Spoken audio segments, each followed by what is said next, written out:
When should CF patients consider a transplant? When should cystic fibrosis patients think about getting a lung transplant? This is an important question for many living with cystic fibrosis.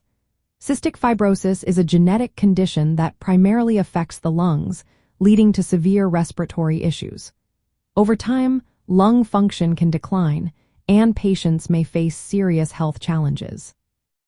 Patients should consider a lung transplant referral when there are clear signs of advanced lung disease.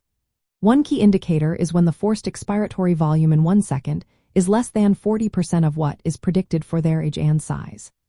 If a patient experiences frequent lung infections, needing intravenous antibiotics more than 2 times a year, or has at least one episode that requires positive pressure ventilation, it may also be time to consider a transplant. Other factors can signal the need for a referral. For example, if a patient can walk less than 400 meters in a 6-minute walk test, or if they experience low blood oxygen levels, this indicates poor lung function. Elevated carbon dioxide levels and pulmonary hypertension are also concerning signs. If a patient has serious complications like massive hemoptysis, which is coughing up large amounts of blood, or a pneumothorax, which is a collapsed lung, especially with low lung function, these situations warrant immediate evaluation for a transplant. It's best to start the referral process early, ideally when lung function drops below 50% of what is expected. Early referral allows time for a thorough evaluation and education about the transplant process.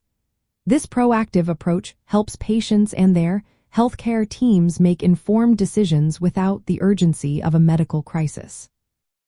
The evaluation for a lung transplant assesses whether a patient is medically suitable and ready for the procedure.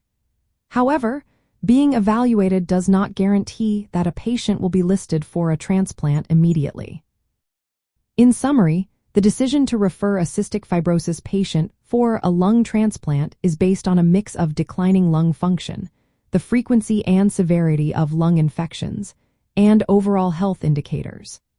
This careful approach aligns with current clinical guidelines to optimize outcomes for lung transplantation in cystic fibrosis. It is essential for patients to work closely with their healthcare team and CF specialists throughout this process to ensure the best possible care and outcomes.